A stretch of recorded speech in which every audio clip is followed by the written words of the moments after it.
Naku, hayaan nyo na ho. Ihatid ko na lang ho kayo. Paano pupunta sa pari ang isang taong hindi naman naniniwala sa Diyos? Aray!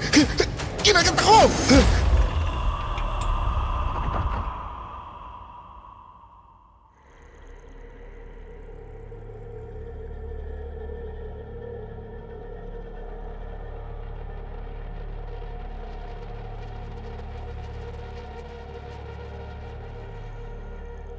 Magandang gabi po sa lahat.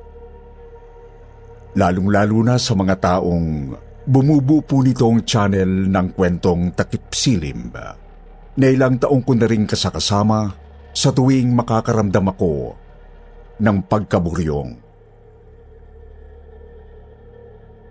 Ako nga po pala si Leo, 55 anyos, mula pa sa bayan ng Malabon. Dati po akong taxi driver. Yun ang trabahong ipinambuhay ko sa mag-ina ko sa loob ng mahabang panahon. Hindi pa uso noon yung makabagong uri ng transportasyon ngayon. Tulad ng Grab o di kaya'y yung tinatawag nilang angkas. Kaya noon ay kami talaga ang mabenta. Kahit hating gabi hanggang madaling araw nga noon, ay madalas pa akong bumiyahe. Na siyang dahilan naman, kaya may mga kwento akong gustong ibahagi sa inyo.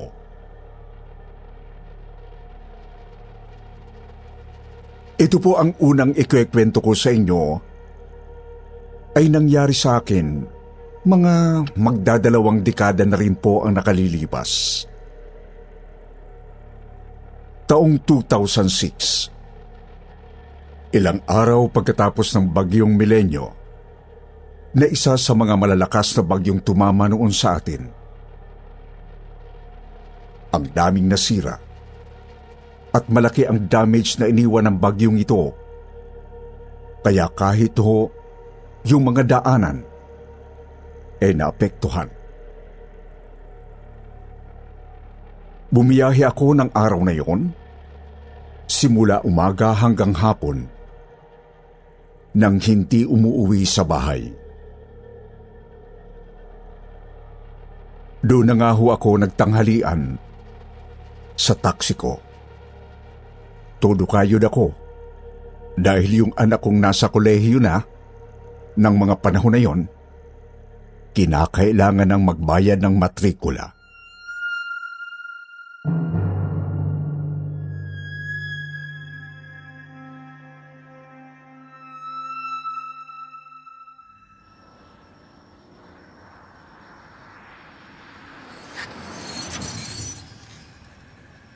O tatang, sakay ho kayo. Nako, salamat. Oo, iho.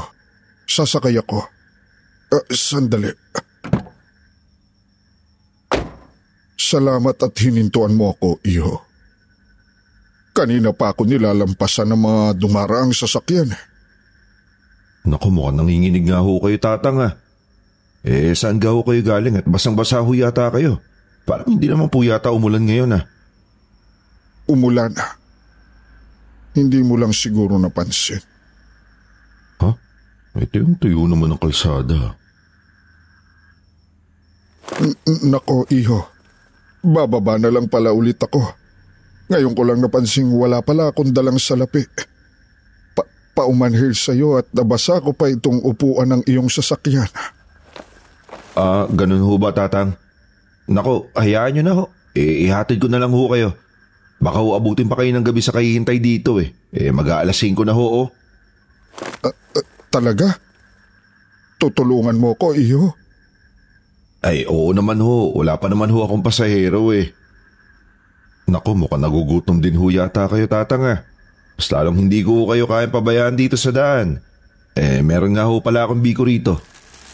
Mabibili ko lang ho nito dun sa suki kong tindera. Masarap ho yan, kagagawa pa lang.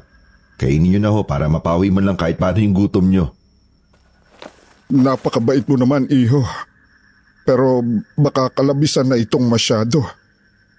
Baka hindi ka pa rin kumakain. Pasalubong ko sana ho sa asawa ko yan, Tatang. Paborito niya kasi yan eh. Lalo na ganyang maraming latek.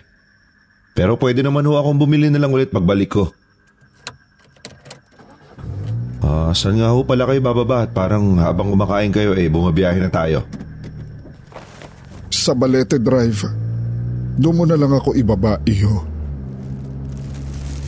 Mukhang masarap nga itong biko. Ang bango at mainit-init pa. Maraming salamat.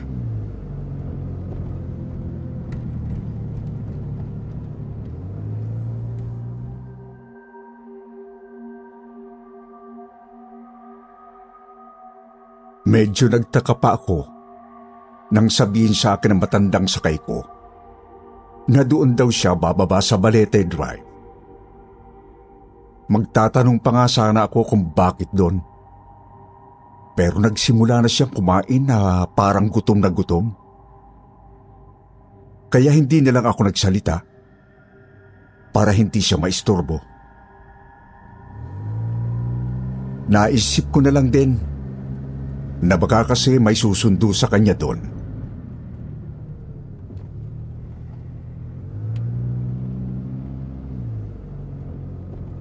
Iho, diyan mo na lang ako ibaba sa gilid ng malaking puno.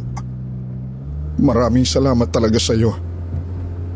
Ano nga palang pangalan mo, Iho? Leo, Tatang. Dito na lang ho ba? Sandali ho, itatabi ko lang ha. Oo, diyan na lang.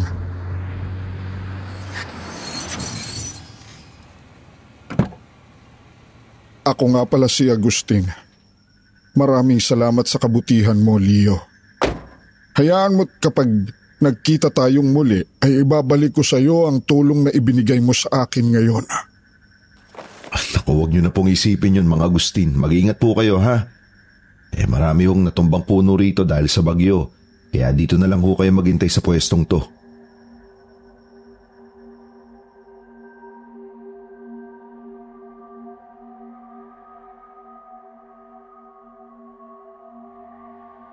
Bumaba na ho si Mang Agustin at hindi na ako sinagot pa. Nginitian na lang ako niya at kinawayan. Habang ako naman kumambyo na pabalik para makabiyahe na ulit ako. Pero hindi pa man ho ako nakalalayo, Sir Wilmore, ay may natanaw ho ako sa rearview mirror ko. Doon ho kasi sa upuang inalisan ni Mang Agustin, nakita kong may isang plastik na biko na hindi pa nababawasan. Yun yung bikong ibinigay ko sa kanya.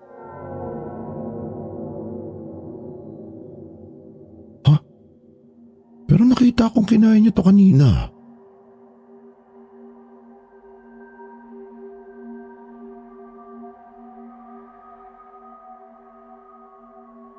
Napakamuto ako noon sa ulo ko. Sa pagtataka ko, ay inihinto ko yung taksi at niligong ko ulit si Mang Agustin sa pwestong pinagbabaan ko sa kanya. Pero hindi ko na ho siya nakita doon. Bigla na lang hong nawala yung matanda. Sobrang nagtaka ho ako noon. Pero pinili ko na lang na ipagkibit balikat ang nangyari. Hanggang sa makalimutan ko na rin yon pagkalipas ng ilang araw. Hanggang sa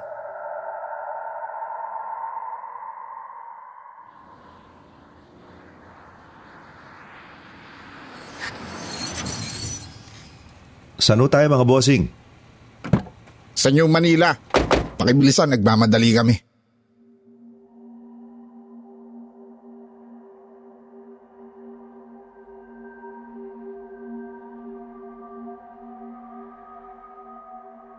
Alas 10 na ng gabi noon, Sir Wilmore. Medyo pagod na ako sa pagbibiyahe. Kaya napagpasyahan kong umuwi na sana sa amin.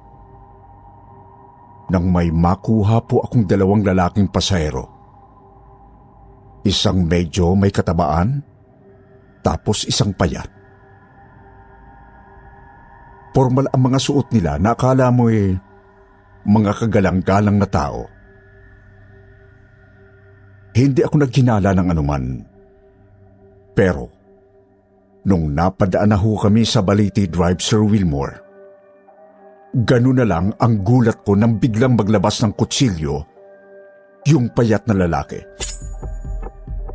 Kinabahan na kaagad ako, lalo na nang i-anunsyo sa akin nung may katabaang kasama niya ang tunay na pakay nila.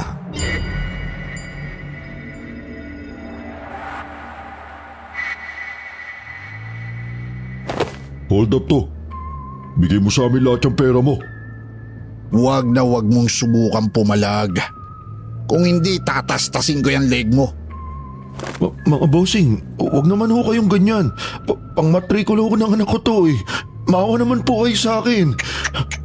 Ang malas mo naman, Manong. Kami kasing dalawa, wala kaming awa eh. Paano ba yan? Huwag mo nang hintaying mainip ako, Manong. Madali pa namang mangalay tong kamay ko. Ano? Ibibigay mo ba o hindi? Punyeta! May bagyo ba? Bakit ang lakas ng hangin? Isara mo nga yung pintuan, Buknoy! Bakit ba biglang bumukas yan? Abay, mali ko.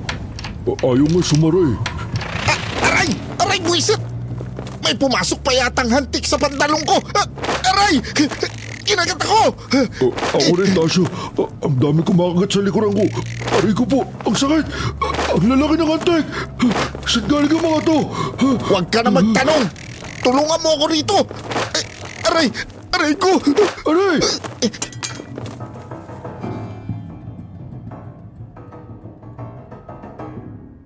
Pinanood ko kung papaano ho sa isang iglap noon ay nagkakakawag yung dalawang hold-upper palabas ng sasakyan ko. Pagtingin ko sa kanila, tadtad na ng pantal ang mukha nila. Tapos yung hawak na kutsilyo nung isa, bigla nitong nabitiwan sa loob ng taksi ko. Nung makita kong hindi na halos magkandatuto yung dalawa, sa kakakamot at kapapagpag ng napakalalaking hantik na kulay itim doon sa katawan nila, kinuha ko na lang ho kaagad ang pagkakataon. Isinara ko yung pintuan ng taksi bago ko ito biglang pinaharurot palayo. Hinayaan ko yung dalawang hold-upper doon sa daan at tumakas na ako.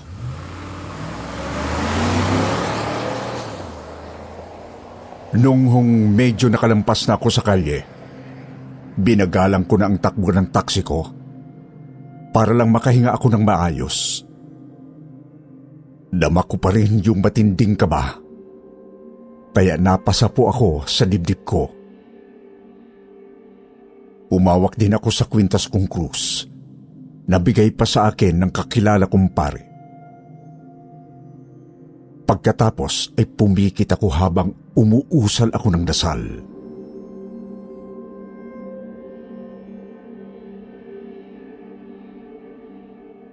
Diyos ko, maraming salamat po at nakaligtas ako sa tiyak na kapamakan. Walang anuman.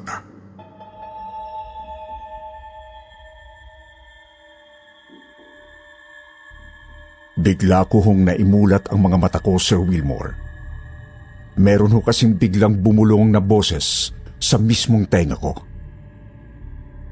Halos tumalon yung puso ko nang makita ko sa rearview mirror ko ang isang pamilyar na mukha ng matanda.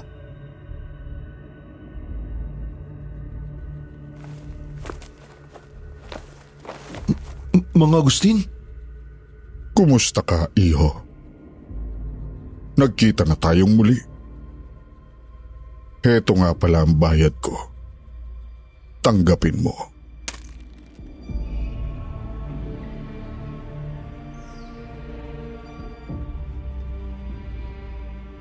Bigla hong may iniabot sa akin si Mang Agustin na isang piraso ng kakaibang barya. Naginto ang kulay Tulala ho ako nang tanggapin ko yon. At pagkalapat ito sa palad ko, bigla na lang din hong naglaho ang matandang nakasakay sa loob ng taksi ko. Hanggang ngayon nga ho, ay nasa akin pa yung gintong baryang ibinayad niya sa akin. Pero simula noon, hindi ko na ulit nakita pa si Mang Agustin.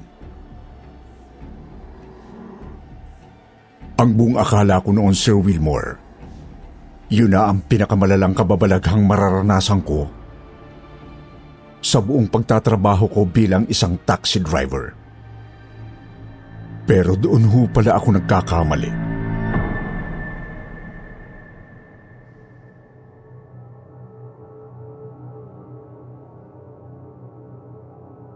Binditadong Cruz.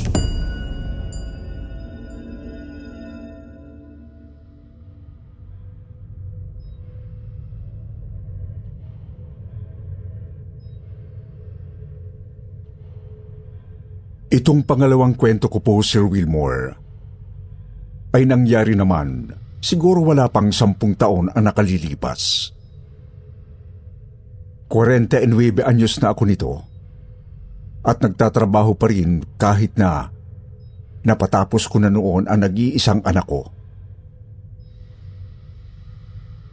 Hindi ko ho kasi gustong umasa sa kanya. Lalo pat binata na siya at alam kong hindi magtatagal ay magkakaroon na rin siya ng sariling pamilya. May inihatid akong pasahero noon papunta sa isang kilalang private hospital na hindi ko na babanggitin rito ang pangalan. Nung makababa na ang pasahero ko, aalis na sana ako. Pero pinara naman ako ng nadaanan kong 2 tao na naghihintay doon sa gilid ng kalsada. Isang lalaking bordado ng tattoo ang halos buong braso niya, na unang tingin ko pa lang ay alam kong balikbayan yon. Nakasuot kasi ito ng tipikal na pormahan ng OFW na nasusundo ko sa airport. Meron siyang kasamang isang batang lalaki. Tingin ko naman ay mga 10 hanggang 12 anyos lang. Nakasuot ng jacket na may salukbong sa ulo yung bata. Nakayuko at inaalalayan nung lalaking maraming tattoo.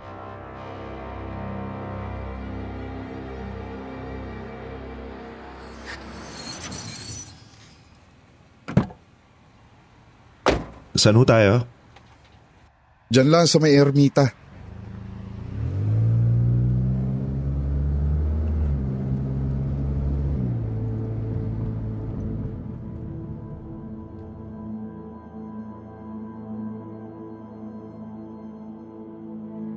Pagkasabi noon ng pasahero ko, ibinaba ko agad yung metro at nagsimula na kaming bumiyahe. Pero habang nagdadrive ako, Sir Wilmore, hindi ko napigilang marinig ang usapan ng mga pasahero kong napag-alaman kong mag-ama pala.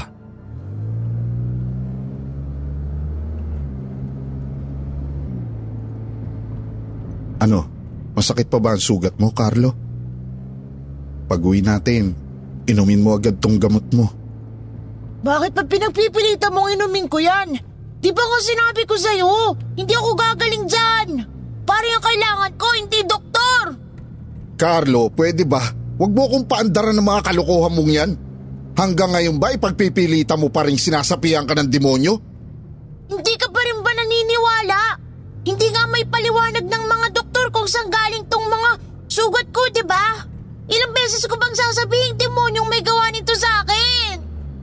Bahala ka sa buhay mo, bata ka. Hindi ko na alam kung anong gagawin ko sa'yo.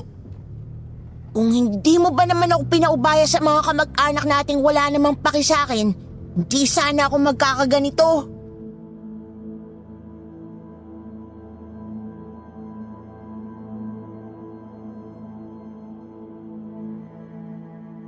Hindi ko na ho naiwasang sulyapan yung mag-amang pasahero ko noon sa rearview mirror ko.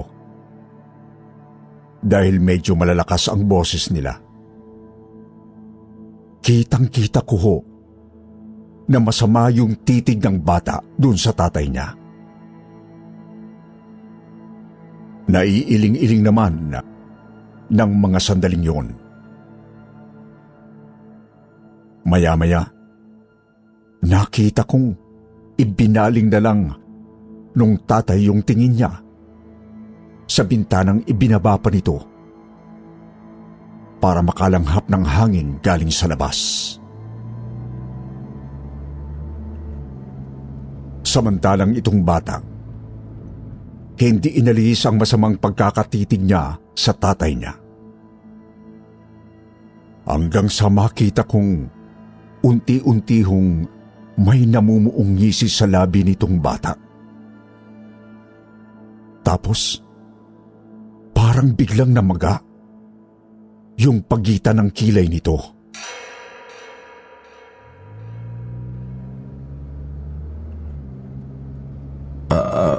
Boss, mawalang galang na ho ah. Ano ho bang nangyayari dyan sa anak nyo?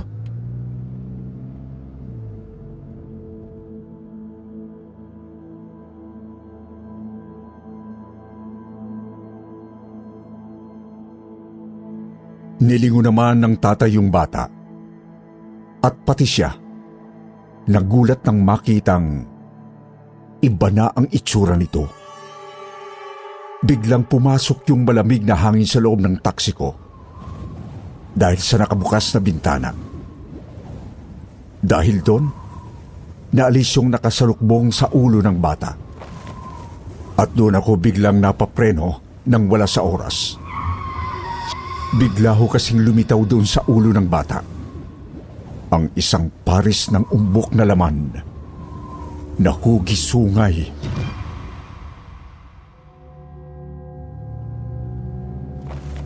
Ano yan, boss? Sungayo ba yung nasa ulo ng anak nyo?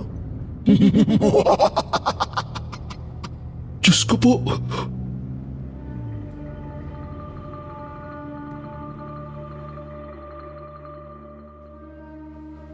Napaantanda po ako sa nakita ko, Sir Wilmore. Hinawakan ko rin yung kwintas kong krus na ngayon ay nakasabit na sa unahan ng taksi ko. Sa tuwing makakaramdam ho kasi ako ng matinding takot, ay ginagamit ko talaga ang kwintas na yon bilang rosaryo. Benditado naman kasi ang kwintas na yon na inirigalo sa akin ng kaibigang kumpare, si Father Jess. Nakura paro ko noon sa lugar na palagi kong pinagsisimbahan.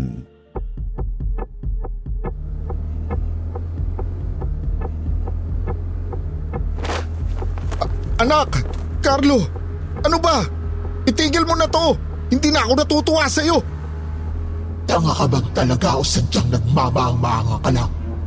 Hanggang ngayon pa, hindi ka pa rin naniniwalang sinasapian ng anak mong to?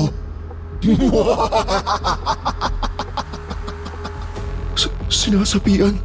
Sinasapian po yung anak nyo, sir?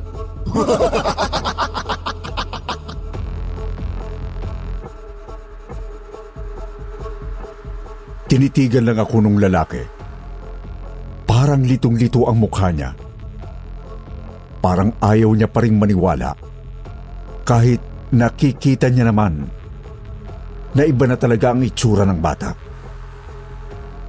Biglang dumilim ang paligid namin. Parang bigla nang gumabi. Samantalang 3:00 pa lamang ng hapon na yun. Tapos nun, biglang uminit yung loob ng taksi ko. Tagaktak ang pawis namin. Kaya talaga nataranta ako.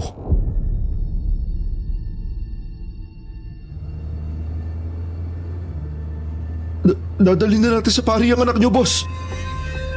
Sa pare? Malaking kalokohan yan. Paano pupunta sa pari ang isang taong hindi naman naniniwala sa Diyos o kahit sa dyablo?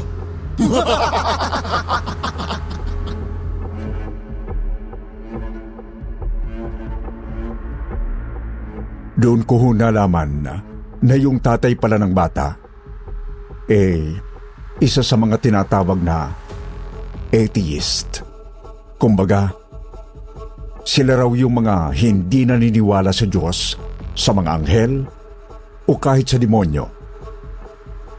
Kaya naman yung espiritu ng demonyong sumapi sa bata ay makailang ulit pang ininsulto yung lalaking napag-alaman kong Arnold pala ang pangalan.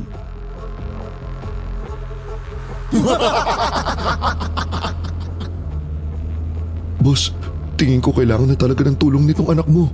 Dalhin na natin siya sa simbahan. May alam mo ako malapit. Sige ho, Manong.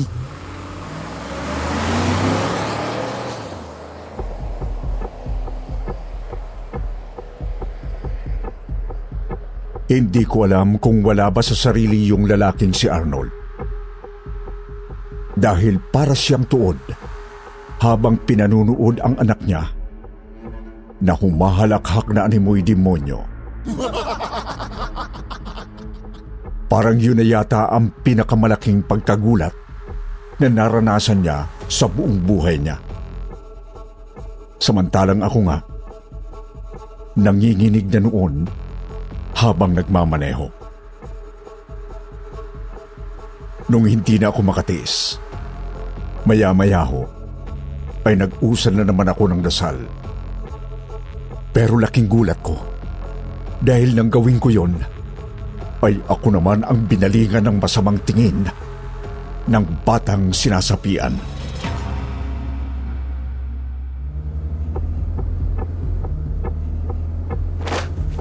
Tumigil ka! Tulungan niyo po kami, Diyos ko. Huwag po ninyo kaming pababayaan habang papunta kami sa tahanan niyo. Tumigil ka, sabi! Buwisit ka! Huwag kang magdasal! Ayokong marinig yan!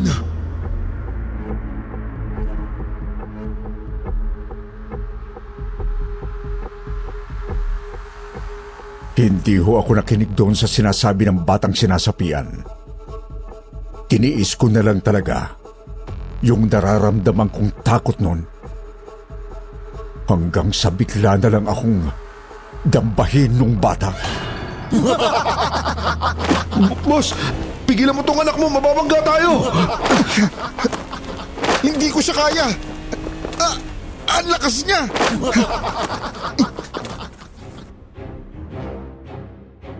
Ang ginawa ko, kinuha ko yung binditadong kwintas kong krus na nakasabit sa sasakyan ko. Pagkatapos, ay saka ko yun isinabit sa leeg ng bata. Napabitiw naman ito kaagad sa akin. Tapos, saka ito nagwala hanggang sa maya-maya pa, ay bigla na lang nawala ng malay yung bata.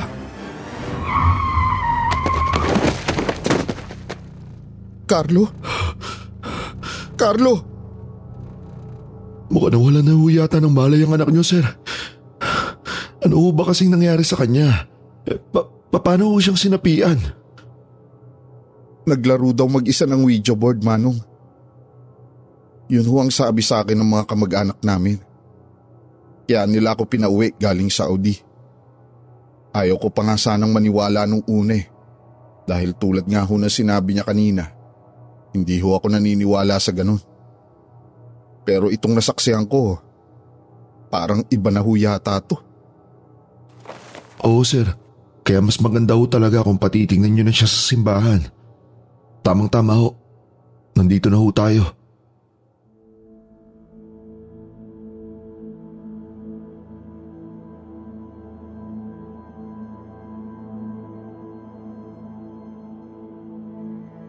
Ibinaba namin yung batang si Carlo nang makarating na kami sa simbahan. Sinalubong naman kami ng kakilala kong pare na si Father Jess, na nagkataon hong na andun din pala sa unahan ng simbahan.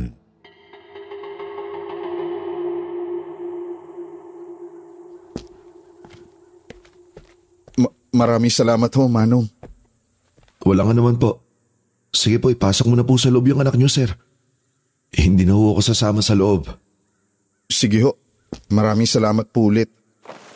Ito nga po pala yung kwintas nyo.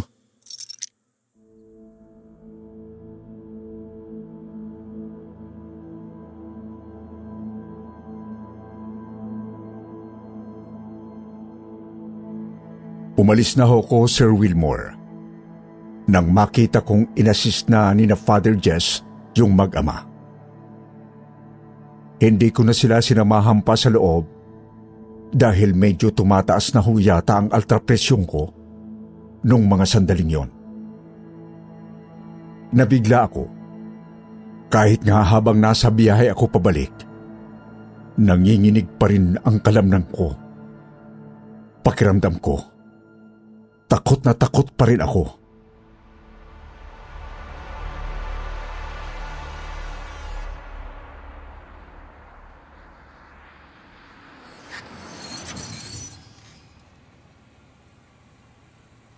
Diyos ko, maraming salamat po at inilayo niyo na naman po ako sa kapamakan. Sigurado ka ba dyan?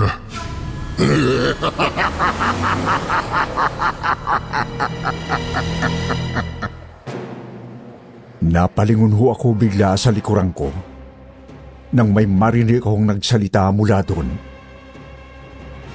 Para ho akong natuy ang bigla ng dugo nang makita ko ang isang dilalang na nakaupo doon na may kahindik-hindik na itsura. Hindi ko ho alam kung papaano ko ilalarawan ang nakakasuklam niyang mukha. Basta isa itong nilalang na may masangsang na amoy at maitim na katawan. Mukha siyang kambing, pero malaki siya at nakakatakot. Tumatawas siya na parang nasisihan sa nakikitang reaksyon ko. Sinubukan ko hong pumreno dahil bala ko sanang tumakbo na lang palabas ng taxi. Pero mali pala yung pedal na naapakan ko. Humarurot yung taxi. Wala na akong nagawa dahil hindi ko na rin makontrol yung manibela. Kaya kinapa ko na lang yung binditadong krus na nakasabit sa liig ko at taimtim na nagdasal sa Diyos. Panginoon ko, kayo ang bahala sa akin.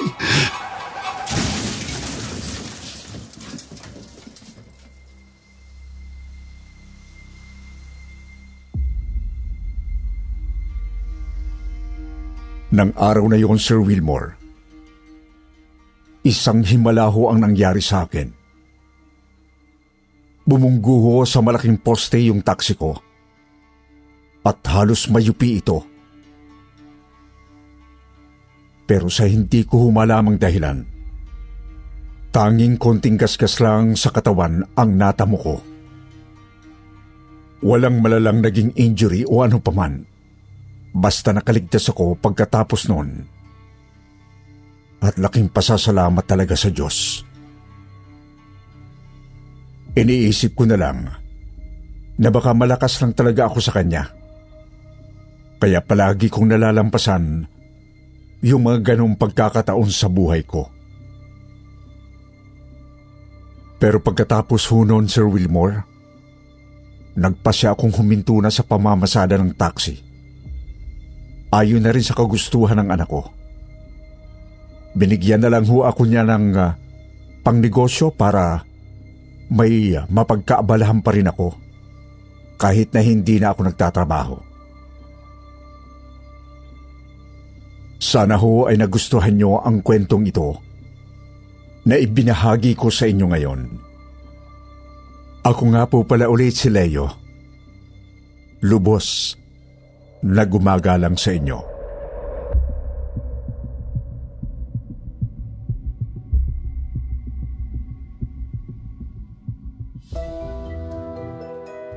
At ang pinakahihintay ng ating mga taga-subaybay, dumako naman tayo sa paborito nating shoutout portion. Shoutout going out to Mayumi Makisi, Herchie Howard, Charissa Fenis, Marian Calma, The Galactic Star, Elizabeth Douglas, Hurim Shakib, Dolores Lapi, Leia Gelera, Marie Stolen, RG Works Mendez. At ngayon mga ka-Katie, magbabasa tayo ng pinakamagandang comment galing kay Ruby Sandong at Galactic Star. Sabi ni Ruby at Galactic Star, matagal na po akong subscriber and a silent listener po. Sobrang gaganda po ng mga istoryang katatakutan dito. Mostly sa gabi ako nakikinig at sa araw habang gumagawa ng mga gawaing bahay. Minsan nakakaramdam ako ng takot, lalo na sa gabi. Pero dedma, nakaka-addict po ang mga kwento. Sa mga hindi naman nabanggit, sa susunod na lang po, huwag niyo pong kalimutang mag-reply sa ating shoutout box na nasa comment section para ma-shoutout ang pangalan ninyo. Muli po, mula sa bumubuo ng kwentong Takip Silim at Sityo Bangungot, ito ang inyong lingkod, Sir Wilmore Plopino. Nagpapasalamat.